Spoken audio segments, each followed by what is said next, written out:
Bismillahirrahmanirrahim. Assalamualaikum warahmatullahi wabarakatuh. Masya Allah, Alhamdulillah. Allahumma sholli ala Sayyidina Muhammad wa ala ali Sayyidina Muhammad. Bunda, semangat banget kalau udah di kajian hati, dan seperti biasa kajian hati hadir di weekend ini tentunya untuk menemani pemirsa dan juga para bunda yang mungkin lagi galau, lagi banyak masalah tapi nggak tahu gimana cari jawabannya. Mudah-mudahan kajian hati hadir dengan tema air mata ibu tak selalu kau tahu, tapi doanya selalu menyertaimu. Dan sudah ada Ahilman di sini. Apa kabar, A? Alhamdulillah sehat walafiat. Alhamdulillah. Mangga, A, untuk tausiahnya dibuka sesuai dengan tema. Bismillahirrahmanirrahim. Assalamualaikum warahmatullahi wabarakatuh.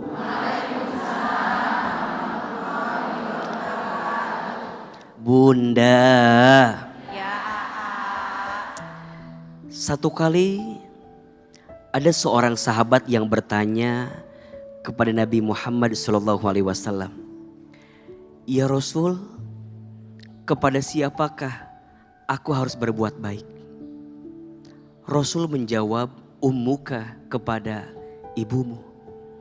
Kemudian kepada siapa lagi?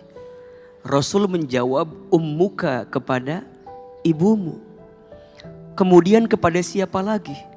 Rasul menjawab, ummuka, kepada ibumu. Kemudian kepada siapa lagi ya Rasul? Maka Rasul kemudian menjawab, thumma abuka, kepada ayahmu. Ibu disebutkan 3 kali. Ayah disebutkan 1 kali. Ini menunjukkan bahwa sosok seorang ibu begitu istimewa dalam kehidupan kita dan Allah memuliakannya. Ibu itu kunci dunia, pintu surga. Kalau mau dapat dunia, bahagiakan ibumu. Kalau mau dapat surga, muliakan ibumu. Seorang ibu berdoa, berbisik di muka bumi, yang mengaminkan malaikat, yang mengijabah Allah Subhanahu wa ta'ala. Hati-hati dengan lisan seorang ibu, karena ucapannya bisa berbuah jadi doa. Satu kali ada seorang yang bernama Uwais Al-Qarni. Siapa namanya? Uwais Al-Qarni. Seorang yang bernama Uwais ini disebutkan oleh Nabi namanya masyhurun fis sama wala masyhurun fil ar. Namanya terkenal di langit walaupun tak terkenal di bumi. Singkat cerita, apa yang membuat Uwais istimewa sampai namanya disebut-sebut oleh penduduk langit? Ternyata Uwais punya keistimewaan. Apa? Uwais menghabiskan sepanjang usianya untuk merawat ibunya. Ibunya buta, lumpuh, usianya sudah tua renta. Uwais tidak pernah keluar rumah. Kenapa? Karena di rumahnya ada seorang ibu yang dia jaga setiap saat. Singkat cerita, ibunya pernah meminta sesuatu kepada Uwais. Apa permintaannya? Wahai Uwais, ibu sangat ingin sekali berangkat haji ke Baitullah. Apa kata Uwais? Bu, berangkat haji harus punya materi, sedangkan kita tak punya. Bu, berangkat haji harus punya harta, sedangkan kita tak ada. Bagaimana caranya? Apa kata ibunya? Uwais, ibu memang tak punya apa-apa, tapi ada satu hal yang ibu punya. Apa? Doa. Maka ibu doakan engkau bisa mengangkat ibu untuk bisa berangkat ke Baitullah. Singkat cerita, apa yang Uwais lakukan? Uwais menyiapkan kursi kecil, Uwais simpan di atas punggungnya. Kemudian ternyata kursi kecil itu Uwais siapkan untuk menggendong ibunya dari Yaman ke Mekah. Uwais gendong, Uwais berjalan dari Yaman ke Mekah. Sampai kemudian selesailah ibadah haji. Ketika ibadah haji selesai, ibunya wafat. Setelah ibunya wafat, Uwais bertemu dengan Amirul Mukminin Umar bin Khattab radhiyallahu an. Apa kata Umar? Engkaulah seorang pemuda yang Nabi pernah ceritakan. Ada pemuda yang namanya sudah sampai di surga. Sendalnya sudah sampai di surga. Namanya viral di surga. Walaupun di bumi kau tak dikenal. Apa kebaikanmu? Umar bertanya, siapa ini perempuan di sampingmu? Uwais menjawab, Ummi, ibuku. Ibuku ingin haji. Aku menggendongnya dari Yaman ke Mekah. Setelah haji ibuku wafat. Kata Umar, inilah yang membuat engkau dijanjikan oleh Allah masuk surga. Sendalmu masih di dunia, tapi namamu sudah sampai di surganya Allah Subhanahu wa taala. Apa pesan yang mau Ahilman sampaikan? Untuk setiap anak, belajarlah memuliakan ibu. Untuk setiap anak, belajarlah membahagiakan ibu. Hati-hati dengan hati seorang ibu. Satu kali saja engkau menyakiti hati ibumu, maka jangan kaget, akan banyak kekecewaan yang datang dalam hidupmu. Mungkin rizkimu sempit karena ada hati ibumu yang pernah sakit. Hidupmu sulit karena ada hati ibumu yang pernah sakit. Kerjaanmu sempit mungkin karena ada hati ibumu yang pernah sakit. Maka untuk siapapun yang masih punya ibu, belajar minta maaf kepada ibumu. Jangan sampai rasa sakitnya menghalangi dan membatasi kebaikan yang Allah siapkan untuk dirimu. Muliakan ibumu, maka Allah muliakan hidupmu. Bahagiakan ibumu, maka Allah akan bahagiakan hidupmu. Semoga bunda semua yang ada di sini belajar juga jadi ibu yang baik. Dan semua anak-anak di luar sana juga tidak pernah berhenti mendoakan ibunya masing-masing. Amin ya Rabbal alamin. Bunda, kajian hati. Nangka. Dan seperti biasa di episode kajian hati selalu ada bintang tamu yang kita hadirkan untuk kita dengar cerita yang menginspirasi. Dan di sini sudah ada Kak Dodi dan Kak Ayu. Assalamualaikum. Waalaikumsalam. Insyaallah. Terima kasih, senang sekali bisa hadir di kajian hati. Pastinya ingin bercerita dan kita kasih kesempatan nanti untuk tanya sama AA. Boleh mau tanya apa aja, mau cerita apa aja. Silakan. Silakan Kak. Assalamualaikum warahmatullahi wabarakatuh. Waalaikumsalam warahmatullahi wabarakatuh. Terima kasih ya udah dihadirkan di sini, dikasih kesempatan untuk bicara. Sebelumnya saya izin dulu sama suami mau cerita sedikit. Boleh izin dulu boleh ya? Awal aku nikah sama suami tahun 2007 di bulan Januari. Itu masih muda banget, aku waktu itu usianya masih 19 tahun, 19 dia masih 21 tahun. Karena dulu dia kepingin merantau ke Jakarta, jadi kita dulu punya rasa takut kehilangan satu sama lain. Jadi ya punya keberanian untuk menikah dulu gitu. Jadi nikahlah dengan sekedarnya, dengan sederhana. Pada masa itu maharnya cuma 50.000 ya, Masya Allah gitu ya, 50.000. Terus 500.000 untuk bayar ke KUA-nya. Udah itu aja.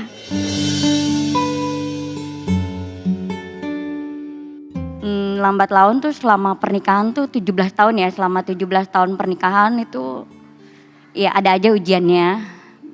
Mulailah ujian yang paling besar itu datang. Sebenarnya sebelum-sebelumnya juga udah ada gitu, kayak sering kalinya aku tuh dihianatin. Maaf ya.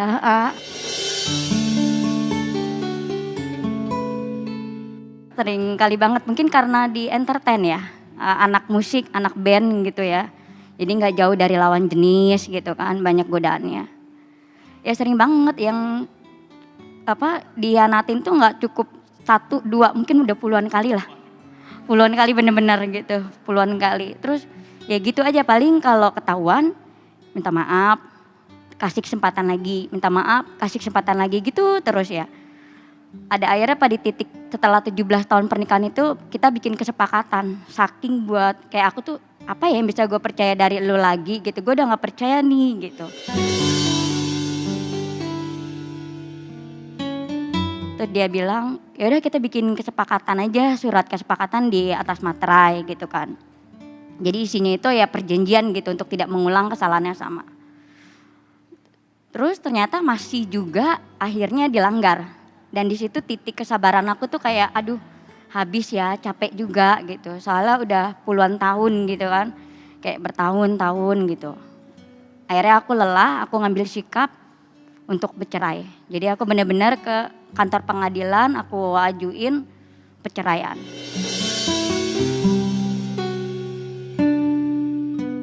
Jadi di tahun 2024 itu kita bercerai secara resmi. Talak 1 ya jatuhnya. Dan setelah bercerai itu kita pisah. Waktu itu aku belum pakai niqab ya. Jadi masih pakai hijab biasa gitu. Dan salah satu alasan aku pakai niqab sebenarnya biar jauh dari Dodi, biar dia ini kan anak band, nggak mungkin banget dong lo mau sama gue lagi gitu. Jadi aku tuh memang kayak pengen menjauh dan jangan sampai dia mau lagi sama aku gitu kan. Dan nggak mungkin juga ya, aku rasa nggak mungkin kembali gitu kan karena perceraian udah ketok palu gitu. Di bulan November tahun 2024 itu aku diundang Allah untuk umroh. Aku berangkatlah ibadah umroh. Di sana aku tuh berdoa, nggak ada minta sama sekali untuk kembali atau gimana tuh nggak kepikiran ya. Cuma salah satu teman aku pernah bilang, mending Dodi dimasukin dalam doa deh. Takutnya kamu nggak mau tapi Allah ngizinin, mending diceritain aja sama Allah dalam doa kata dia. Akhirnya aku doa, tapi aku doanya nggak minta kembali, aku cuma minta ya Allah ini aku udah berpisah nih, aku pasrah, engkau mau takdirin aku sendiri kah? Kalau memang aku ditakdirin sendiri, yang penting aku nggak jauh-jauh dari engkau gitu. Aktivitasnya nggak menjauhkan aku sama engkau. Kalau memang aku ditakdirkan sama laki-laki lain, ya takdirkan yang bisa membawa aku ke surga. Tapi kalau memang aku ditakdirkan kembali sama Dodi ya Allah, maka hadirkan dia dengan versi terbaikmu gitu. Jadi versi benar-benar terbaiknya. Setelah pulang umroh, entah kenapa jalan yang aku jalani setiap harinya, setiap detiknya kok malah makin mendekatkan Dodi ini ke aku gitu. Padahal dia udah lihat aku pakai niqab gitu, tapi entah kenapa dia ngejar-ngejar terus gitu. Padahal aku tuh udah sangat-sangat menjauh gitu.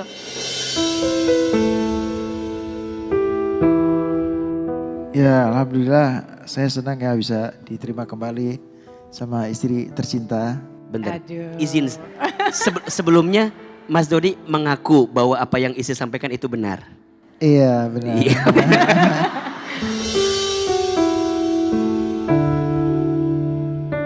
Apa sebenarnya yang membuat Mas Dodi ingin kembali dengan istri?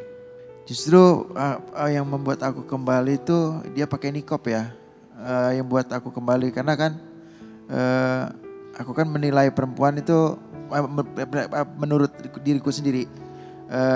Kalau berpisah jauh itu pasti dalam waktu yang lama pasti adalah calon-calon gitu. Tapi dia malah menutup dirinya biar nggak terlihat sama laki-laki lain. Itu yang membuat saya ini kayaknya baik dia. Tapi emang baik gitu. Emang baik. Tapi sebenarnya kalau boleh tahu ya Mas Dodi, pada saat setelah berpisah itu kan ada jarak sekitar berapa bulan sih Kak Ayu? 8 bulan. 8 bulan. Nah Iya. jarak 8 bulan itu ada perasaan menyesal atau ada perasaan gimana gak sih? Menyesal lah karena kan dia wanita yang paling aku cintai. Masya Allah. Satu-satunya yang gak ada di perempuan lain karena istriku itu aku laki-laki pertama dan terakhirnya. Dia gak pernah pacaran seumur hidupnya. Emang dia kenal laki-laki cuma aku doang.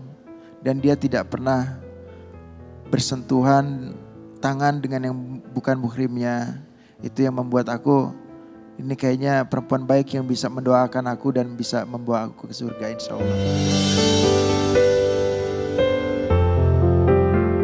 Setelah akhirnya kembali lagi dengan Kak Ayu, memang ngerasa bahwa ada sesuatu yang sempat hilang kemudian hari ini Allah hadirkan kembali?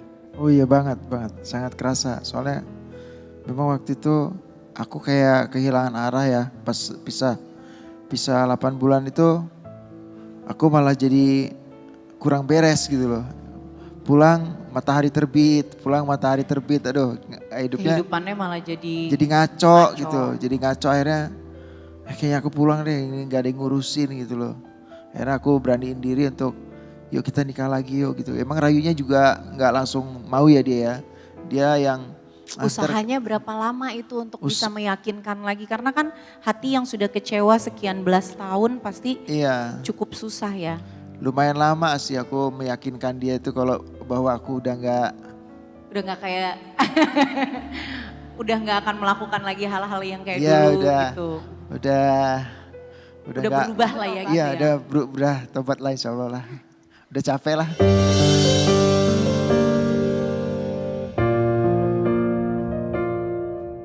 Tapi inget gak bilangnya tuh waktu mau minta untuk kembali tuh apa? Ya aku bilang yuk kita balik lagi yuk gitu kan. Terus yuk.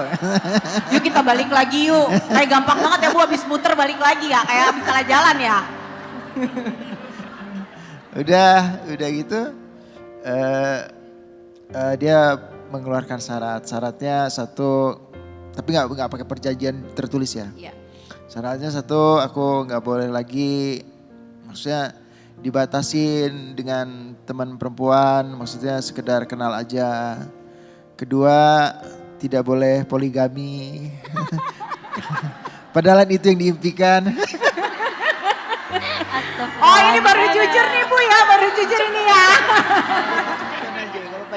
Enggak bercanda, itu kan dia nggak boleh poligami, tapi kan memang kalau menurut aku nih ya pribadi ya, ketika apa namanya ya, satu istri itu harus diurus dengan total ya. Jadi kalau aku sendiri sih nggak berani untuk melakukan poligami ya, karena kan udah dititipkan sama Allah perempuan yang menurut aku istimewa dan aku nggak mau menyakiti hatinya, jadi aku siap untuk persyaratan. Satu, tidak dekat dengan perempuan yang teman-teman yang terlalu dekat. Kedua, memang dia tidak mengizinkan aku untuk berpoligami dan aku mensetujui itu. Dan ketiga, aku kalau pergi harus 24 jam sama dia. Masya Nah, Allah. aku terima Dan itu. itu diterima persyaratan itu. Diterima langsung, tapi ada persyaratan lagi. Oh ada lagi, iya. ada lagi. Apalagi setelah yang 3 itu apalagi? Nomor lama buang, ganti nomor baru.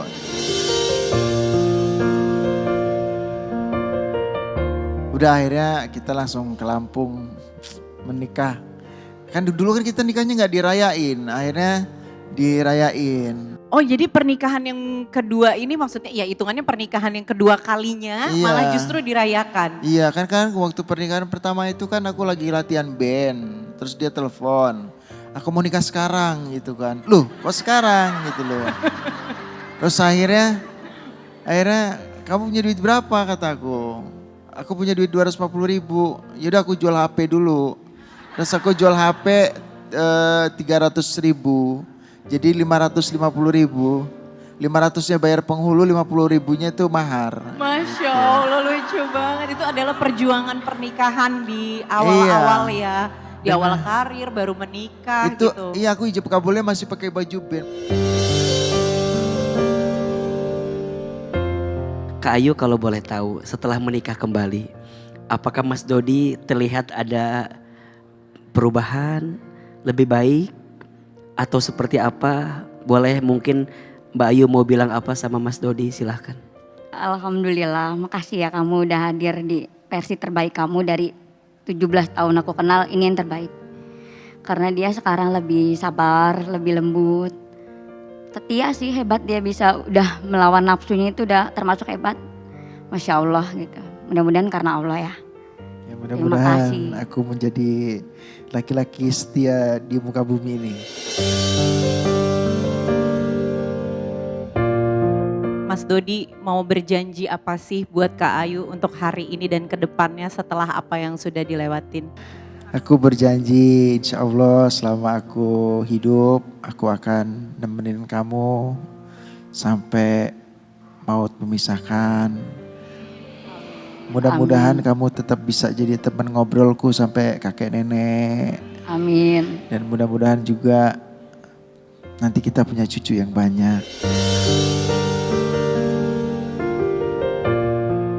Nah aku mau nanya dengan status pernikahan aku dengan Kayu yang kedua ini, apakah ini pernikahan yang dilandasi dengan cinta aja ataukah ada campur tangan keridhaan Allah di dalamnya gitu loh. Aku pengen tanya itu.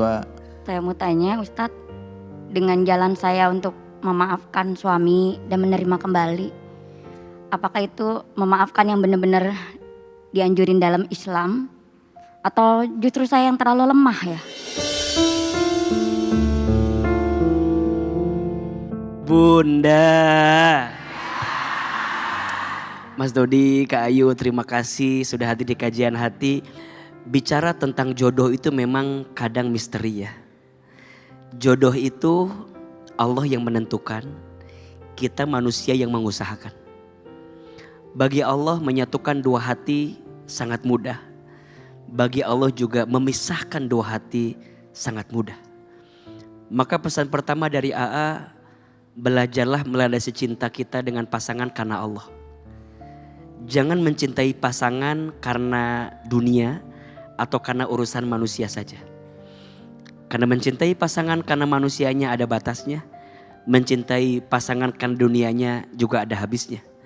Tapi cinta karena Allah itulah yang menyatukan cinta itu. Bukan hanya bersama di dunia tapi sampai ke surga. Tidak mungkin ada pasangan yang sempurna. Setuju gak? Bunda mau nyari pasangan yang sempurna, mau cari di mana? Gak akan pernah ketemu. Maka ada satu hal yang tidak akan pernah ada. Apa? Kesempurnaan. Mau nyari di mana? Gak akan pernah ada. Maka bagaimana cinta yang terbaik? Cinta terbaik bukan dia yang datang karena kelebihannya, tapi cinta terbaik dia yang siap bertahan walaupun tahu kekurangan dalam dirinya. Cuman sayangnya kadang di rumah tangga kita lebih pintar melihat kekurangan pasangan daripada kebaikan pasangan. Setuju? Tolong jawab. Suami Bunda punya kelebihan tidak? Punya. Punya kekurangan? Mana yang paling Bunda ingat?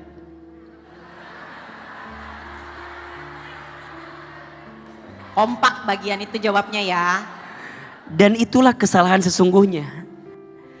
Satu kesalahan bisa menutupi banyak kebaikan.